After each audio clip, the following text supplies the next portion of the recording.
आज की इस वीडियो में हम देखेंगे जो हमारा पेंटोग्राफ रहता है, जो टीसी कोचेस में प्रेजेंट रहता है केवल, उसके बारे में सीखेंगे, उसकी वर्किंग और उसके मेंटेनेंस के दौरान हमें क्या क्या एक्टिविटीज कर लेनी है। और आज की ही इस वीडियो में हम देखेंगे कार्बन स्ट्रिप को कैसे चेंज किया जाता है। तो आइए देख लेते हैं। पहले हम जो बेसिक चीज़ है कि पेंटोग्राफ के जो पार्ट के नाम है वो हम समझ लेंगे। इसके बाद जो है हम देख लेंगे कि जो न्यूमेटिक सर्किट है और जो एडीडी है और जो ओवर रीच डिटेक्शन वाली डिवाइस है वो किस तरीके से काम करती है। और इसके बाद जो इलेक्ट्रिकल वाला जो वीसीबी वाला पार्ट है और कैसे जो है करंट कलेक्ट होता है वो हम नेक्स्ट पार्ट में सीख लेंगे। उसके साथ साथ कि हमें पेंटोग्राफ में क्या टेस्टिंग करनी है, कौन कौन से पैरामीटर्स है जो हमें देख लेंगे, वो हम नेक्स्ट वीडियो में देख लेंगे। तो आइए जो है सबसे पहले हम देख लेते हैं पेंटोग्राफ के पार्ट्स। तो देखिए ये जो इसका जो बिल्कुल सबसे जो नीचे का आपका जो स्ट्रक्चर आपको दिख रहा है जिसपे बैठ रहा है, ये इसका जो है बेस फ्रेम कहलाएगा। ये जो रेक्टेंगल शेप का है और जो है चारों पे ये यहाँ पे सपोर्टेड है इंसुलेटर्स के ऊपर। ये इसके इंसुलेटर्स हैं जो कि बॉडी से इस पे जो करंट फ्लो करने वाला है उसको सेपरेट करेगा। इसके बाद इस बेस फ्रेम के बाद ये वाला जो स्ट्रक्चर है ये इसका कहलाता है लोअर फ्रेम। लोअर फ्रेम कहलाने के बाद अगर मैं इसके बाद देखूं, ये जो ऊपर का जो ये स्ट्रक्चर है, केवल ये वाले जो पार्ट्स हैं ये कहलाएंगे अपर फ्रेम। ये रहेगी इसकी कपलिंग रॉड।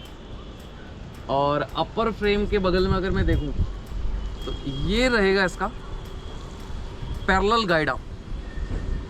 अच्छा, ये जो कपलिंग रॉड है इसका क्या काम रहेगा, अगर आप बेस पे देखें इसके यहाँ पर जो है एक नट है, तो अल्टीमेटली ये क्या करता है, इसकी सिटिंग पोजीशन है अपर फ्रेम की हमारी, कितने पे उसको जो है सेट कर लेना है कि वो अपनी रेस्टिंग पोजीशन मतलब उसकी डिसाइड करता है। आप इससे जो है बड़ा और घटा के इसको जो है ऊपर और नीचे की भाई अल्टीमेट रेस्टिंग पोजीशन क्या है उसको डिसाइड कर सकते हैं। इसी तरह जो ये ऊपर की ये पैरेलल गाइड आर्म्स हैं, ये जो पेन हेड है, हमारे पेन हेड के जो है जो डिग्रीज है उसके जो मोशन है उसको कंट्रोल करता है। ये जो क्रॉस में आपको दो रॉड दिख रही हैं ये कहलाती हैं इसकी डायगोनल रॉड्स। तो ये जो एक्सपेंशन है, जो इसका एक्सटेंशन है, वर्टिकल एक्सटेंशन, इसका 2400 mm है। और जो वर्किंग हाइट है ऑफ कोर्स सी बात है उसको थोड़ा सा कम रखा हुआ है कि उतने पे कलेक्ट कर लेगा, तो माना जाता है कि 2395 mm इसकी वर्किंग हाइट आपकी जो है मानी जाएगी। नीचे अगर मैं देखूं, ये जो चार आप देख रहे हैं इसके बेस फ्रेम पे ये इसके सपोर्टिंग स्प्रिंग्स हैं। इसी के ऊपर जब ये नीचे आता है तो इसके ऊपर रेस्ट करता है, इम्पैक्ट आता है इस पर, तो ये एक तरीके से लीफ स्प्रिंग की तरह इसका काम करता है। और ये रहेंगे यहाँ पे इसके बेस फ्रेम के बियरिंग्स। ये साइड में आप जो है दो यहाँ पर देख रहे हैं जिसके ऊपर जब अपर फ्रेम आता है और टिकता है तो ये कहलाते हैं इसके बम्पर्स। बेस फ्रेम में ही अगर मैं देखूँ तो ये दोनों होते हैं इसके शॉक एब्जॉर्बर।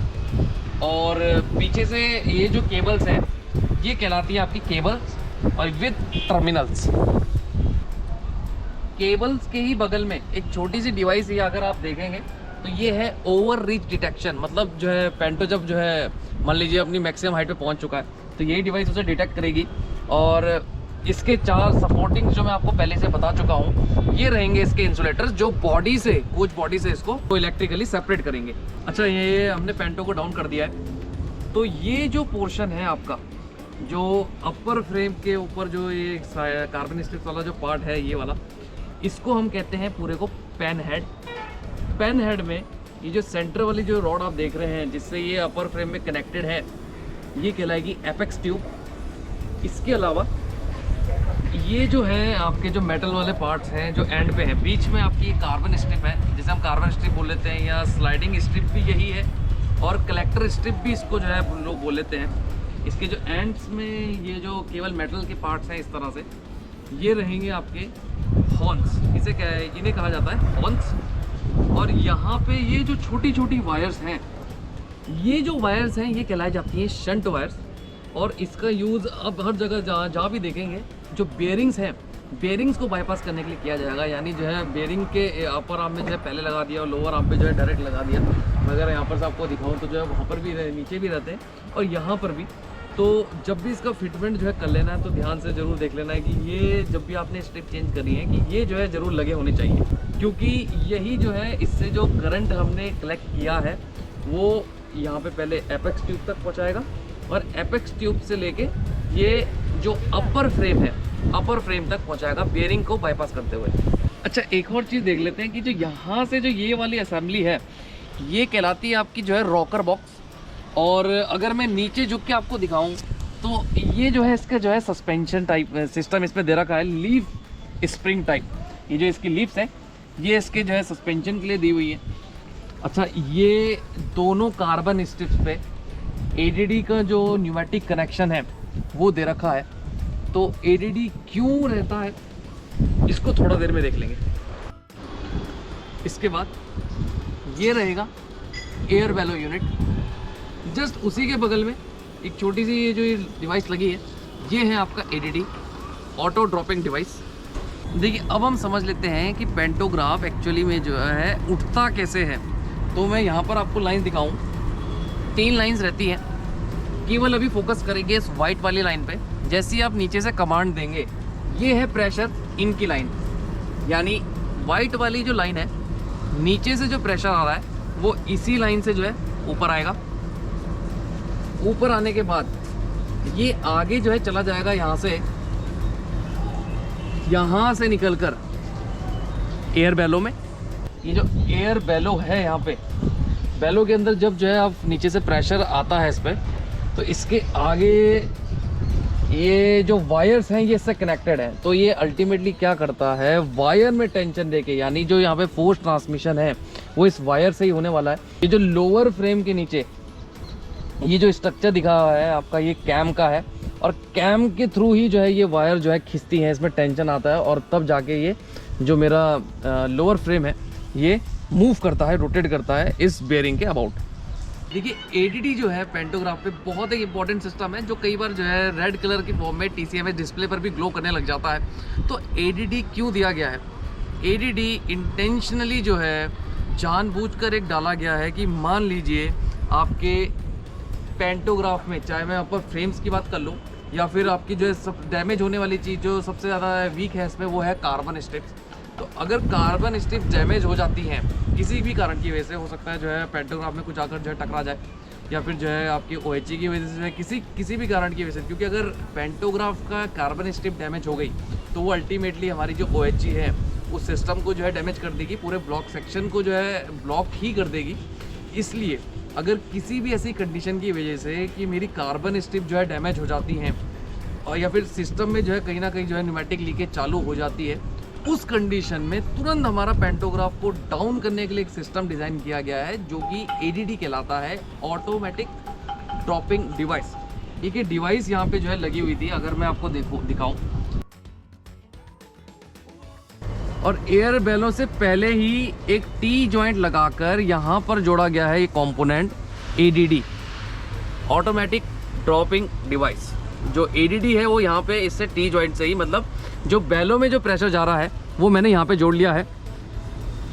अब इससे जो है यहाँ से जो है निकलता हुआ एक लाइन जो इसके आउटलेट वाली लाइन है, यहाँ से एक लाइन जाती है इस आइसोलेटिंग कॉक से होते हुए, जो मैं आपको दिखा चुका हूँ। ये लाइन पूरी बेस फ्रेम से होते हुए घूमकर अपर फ्रेम पे और पहुँच जाती है ऊपर कार्बन स्ट्रिप्स तक। अब ये क्या कहता है, ये कहता है कि जब तक इसका जो न्यूमेटिक प्रेशर है वो बना हुआ है तब तक ये डिवाइस एक्टिवेट नहीं होगी। लेकिन जैसी इस जो एडीडी का जो सर्किट है उसमें से अगर कोई लीकेज हो जाती है तो वो तुरंत एडीडी का जो है ड्रेन वाल्व को एक्टिवेट कर देगा और पूरा प्रेशर वहाँ से निकल जाएगा, जिस कारण एयर बेलो का पूरा प्रेशर वहाँ से निकल जाएगा, जिस कारण आपका जो है पेंटोग्राफ नीचे हो जाता है। देखिए, एडीडी से जो निकलती हुई लाइन थी जो कि हमारे बेस फ्रेम से होते हुए अपर फ्रेम से होते हुए पहुंच रही थी कार्बन स्ट्रिप तक, उसके बीच में एक कंपोनेंट यहाँ पे लगा होता है टेस्ट वॉल, जिसे आइसोलेटिंग कॉक भी जो है कह देते हैं। लेकिन इसको आइसोलेट करना इतना इजी नहीं है, तो अभी आपको दिखाते हैं कि इसको कैसे जो है आइसोलेट कर लेना है। तो अगर मैं यहाँ पर आपको दिखाऊं, इस कॉक के ऊपर यहाँ पर एक जो है नट लगा हुआ है। इस नट पे 10 नंबर की चाबी से हम इसको पहले खोल लेंगे और उसके बाद जो है दिखाते हैं आगे का प्रोसेस। इसे खोल लेंगे,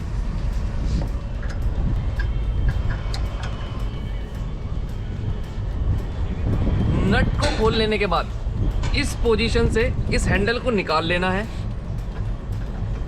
अब इसमें देखेंगे आप जो है स्लॉट कटा हुआ है, तो इसे घुमा कर अब इस तरह से फिट कर लेना है। ये बैठ चुका है, इसके ऊपर दोबारा से जो है नट लगाकर इसे जो है टाइट कर लेना है। इसके ऊपर नट लगा लेना है।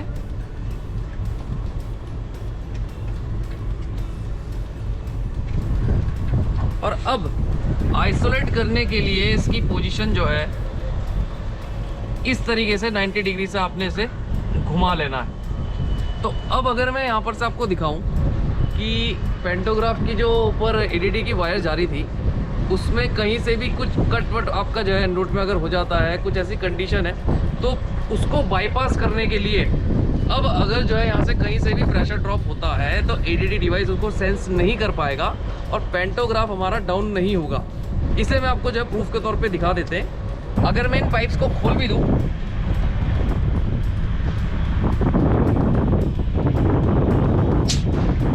तो भी एडीडी नहीं होगा और पेंटोग्राफ छोड़ना एक बार अपनी पोजीशन पे ऊपर जा सकता है। क्यों? ऐसा इसलिए क्योंकि ये जो इसकी जो टेस्ट कॉक है, जो आइसोलेटिंग कॉक है, वो हमने आइसोलेट कर रखी है। यानी कभी भी जो है हो सकता है एनोड में किसी कारण की वजह से अगर जो है आपका जो है पाइपलाइन डैमेज हो चुकी है या लीकेज ऐसी है, तो उसको केवल जो है ब्लॉक सेक्शन से निकालने के लिए या जो है अपना प्लेसमेंट करवाने के लिए आप इस तरीके से उसको बाईपास कर सकते हैं। इस टेस्ट कॉक को भी आपको जो है टाइमली चेक करते रहना है कि ये काम कर रही है नहीं कर रही है। उसके बाद वापस इसे जो है दोबारा से इस नट को खोलकर पहले इसको जो है रीसेटिंग इसकी जो है नॉर्मल पोजीशन में कर दें। उसके बाद दोबारा इसको जो है निकाल कर जो इसकी स्टैंडर्ड जो पोजीशन है उस पर बैठाकर, इसको बैठाने का तरीका इधर से देख लीजिए। ये स्लॉट है इसका, ये स्लॉट पे ये जो नीचे जो कॉक का पार्ट है वो बैठ जाना चाहिए और इसके ऊपर से वापस फिर नट लगा दीजिए।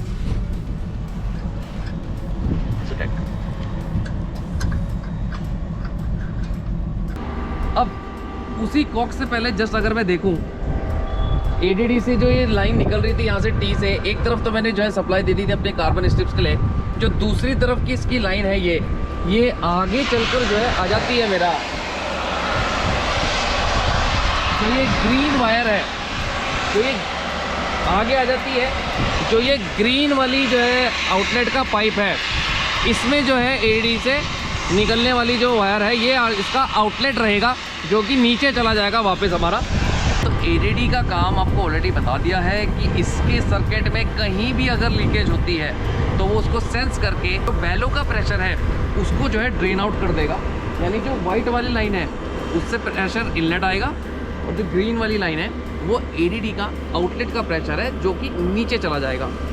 इसके अलावा एक और सिस्टम यहाँ पे लगा होता है जो अभी दिखाया था मैंने, ORD, ओवर रीच डिटेक्शन।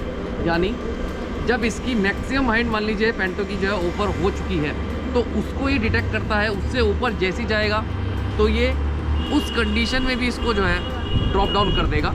तो वो डिवाइस मैंने आपको दिखा दी थी, एक और बार दिखा देते हैं। यहाँ पे जो कैम है, कैम जब जो है इस ORD के जो है लीवर को पुश करेगा तो ये जो है सर्किट को एक्टिवेट करता है। इसका सर्किट दिखा देते हैं। जो वाइट वाली लाइन है वही सप्लाई लाइन में से एक यहाँ पर से देख रहे होंगे आप, एक ब्रांच लाइन ले ली है।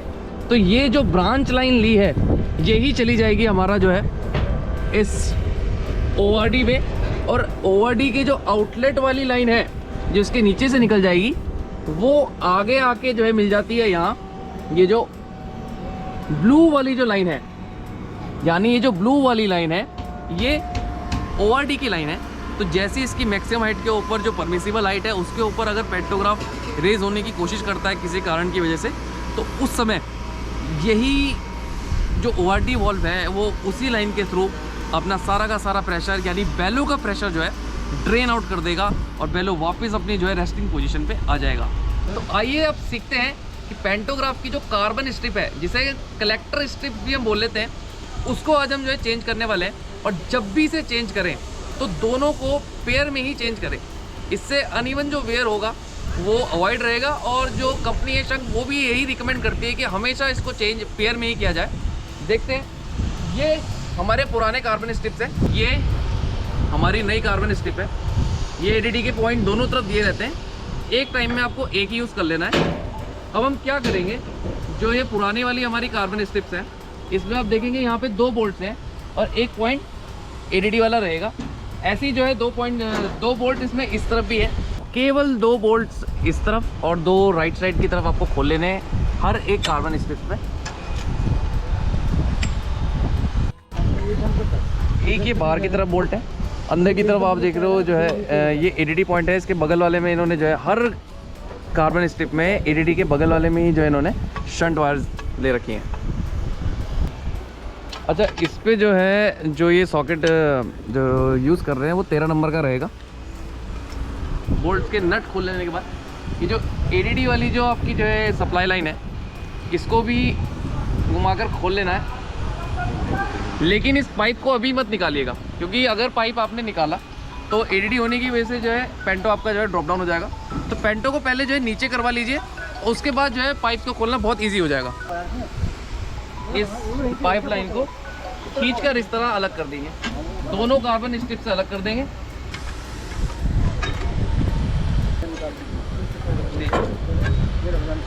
दोनों कार्बन स्ट्रिप हमने निकाल दिए।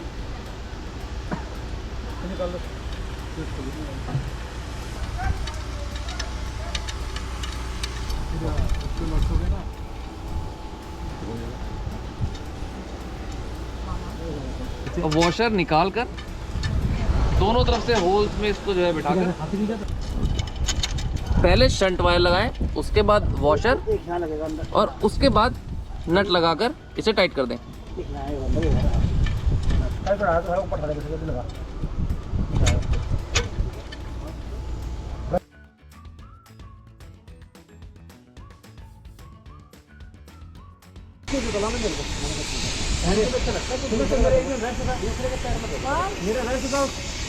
अब मैं आ चुका हूँ टीसी कोच में, और टीसी कोच के अंदर हम समझेंगे जो न्यूमेटिक सर्किट डायग्राम है।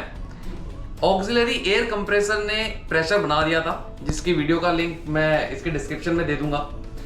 उससे प्रेशर बनाने के बाद अब जो सप्लाई है वहां की, वो किस तरीके से हम जो है पेंटो के सर्किट में यूज करेंगे, उसे जानने के लिए मैं टीसी कोच के एक एंड पे आ चुका हूँ, पेंट्री साइड वाले एंड पे, जिसमें यहाँ पर जो ईसीसी पैनल लगा होता है, इसके अंदर हमें पता है सारे के सारे जो न्यूमेटिक कंट्रोल सर्किट है हमारा पेंटोग्राफ का, वो लगा हुआ है। उसको चल के देख लेते हैं। तो अगर मैं देखूं यहाँ पे शंक का एक जो है बॉक्स लगा रहता है, एक कंट्रोल यूनिट यहाँ पे जो है, यही है हमारी जो है पेंटोग्राफ की कंट्रोल यूनिट्स। तो इसको खोलने के लिए एक की आती है, जो कि आईसीएफ से आपके पास भी आई होगी, कुछ इस तरह की दिखती है, जो कि इस बॉक्स पे जो है 4 यहाँ पे लॉक्स होते हैं। इनको चारों लॉक्स को क्लॉकवाइज बस 90 डिग्री से रोटेट कर लेना है और इस बॉक्स के कवर को खोल लेना है।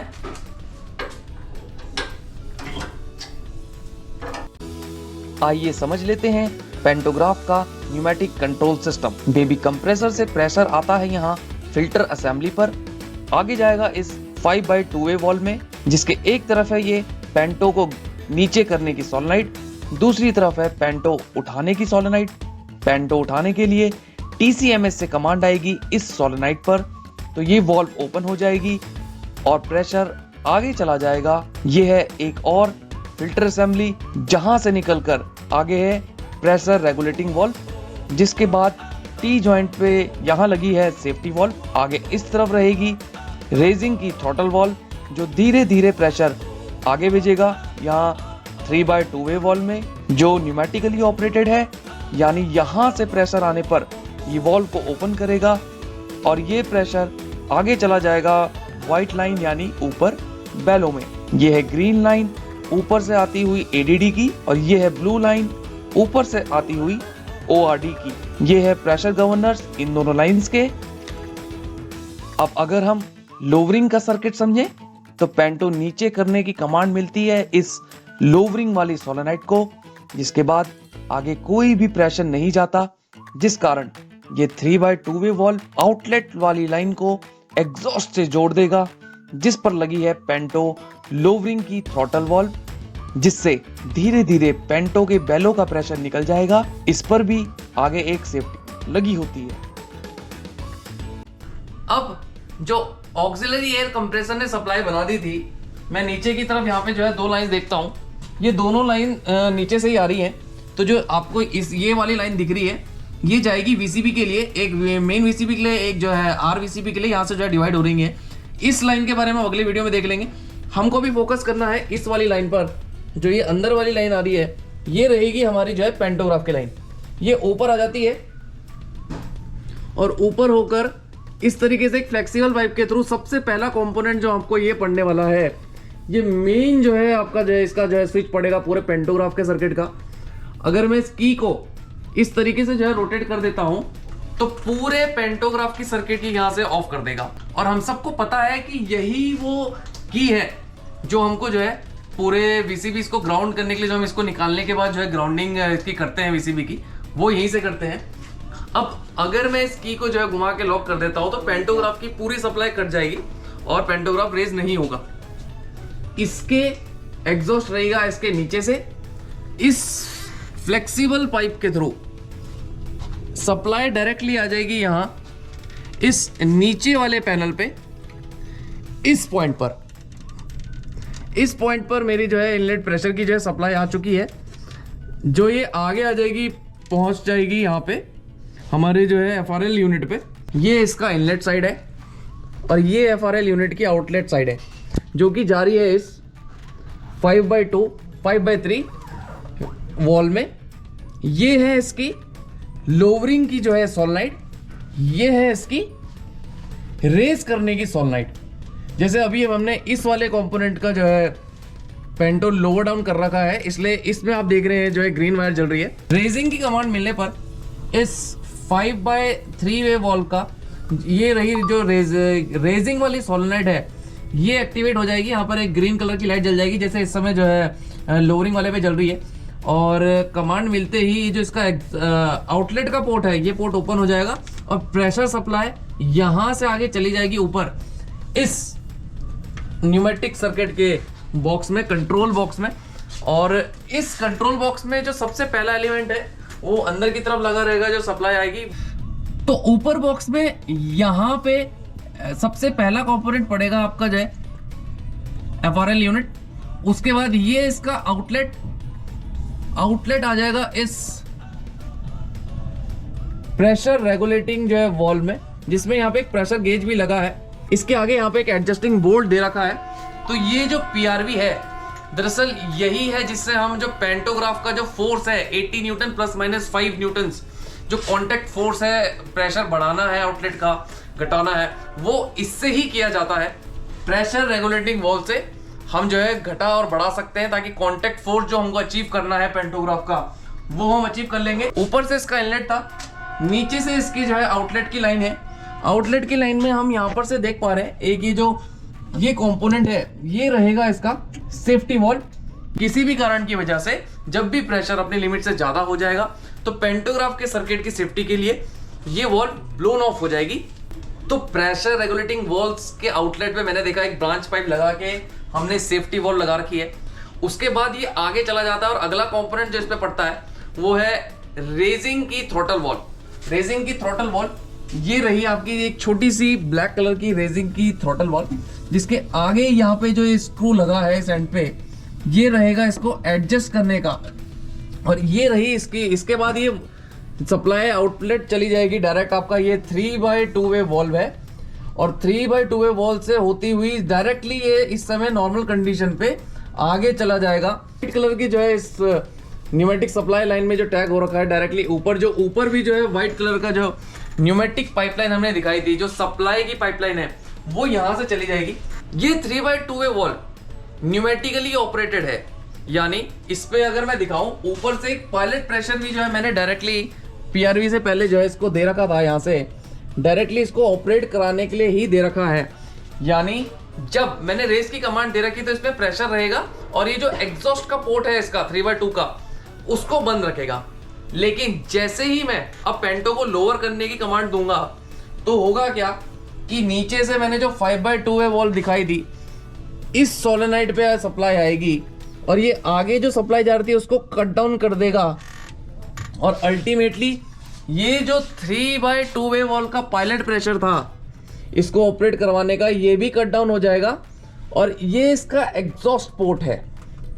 एग्जॉस्ट पोर्ट की लाइन में ये जो रेड कलर का कंपोनेंट लगा है ये रहेगा लोवरिंग की थ्रॉटल वॉल्व। जब मैं पेंटो को लोअर होने की कमांड दे रहा हूं यानी नीचे गिराने की कमांड दे रहा हूं तो उस समय जो है एग्जॉस्ट होगा। कैसे? मैंने सप्लाई लाइन बंद कर चुकी है, सप्लाई लाइन की वजह से जो पायलट प्रेशर है 3/2 वे वॉल्व पे नहीं जा रहा है और जिस कारण एग्जॉस्ट पोर्ट खुल गया। एग्जॉस्ट पोर्ट खुल गया यानी जो थ्रॉटल है लोवरिंग का उसके थ्रू अब जो है प्रेशर निकल सकता है। इसी लाइन पे भी एक और जो है यहाँ पर इन्होंने जो है सेफ्टी वॉल्व ये दे रखा है इसके आगे। तो देखिए इसमें 3 चीजें बहुत इंपॉर्टेंट है जो हम इस न्यूमेटिक सर्किट जो ये हमारा कंट्रोलिंग बॉक्स है उसमें हम जो है करेंगे। पहली चीज जो कॉन्टेक्ट फोर्स है पेंटोग्राफ का ऊपर उसको एडजस्ट करना है। तो वो मैंने आपको बताया कि जो प्रेशर रेगुलेटिंग वॉल्व है इसके आगे जो है ये यहाँ पर से एक बोल्ट दिया हुआ है, इसके पीछे इसका चकनट है, उसको लूज कर लेंगे पहले, उसके बाद इसको जो है क्लॉकवाइज एंटी क्लॉकवाइज घुमा के उस फोर्स को हम एडजस्ट कर लेंगे। दूसरी चीज बचती है रेजिंग के टाइम को और तीसरी चीज आती है लोवरिंग के टाइम को जो है एडजस्ट करना, जिसको 10 सेकंड के क्लोज हम रखते हैं और उससे नीचे नीचे हम रखते हैं। तो उसके लिए क्या करना पड़ेगा कि जो रेजिंग वाली जो थ्रॉटल वॉल्व है जो ब्लैक कलर की यहाँ पर से दिखाई है आउटलेट वाली लाइन पे, ये जो छोटी वाली वॉल्व यहाँ पर से आपको दिखाई है, ये रेजिंग वाली जो थ्रॉटल वॉल्व है इसके आगे इस तरफ यहाँ पे एक जो है बोल्ट दिया रहता है, उसके ये इसका बोल्ट रहेगा।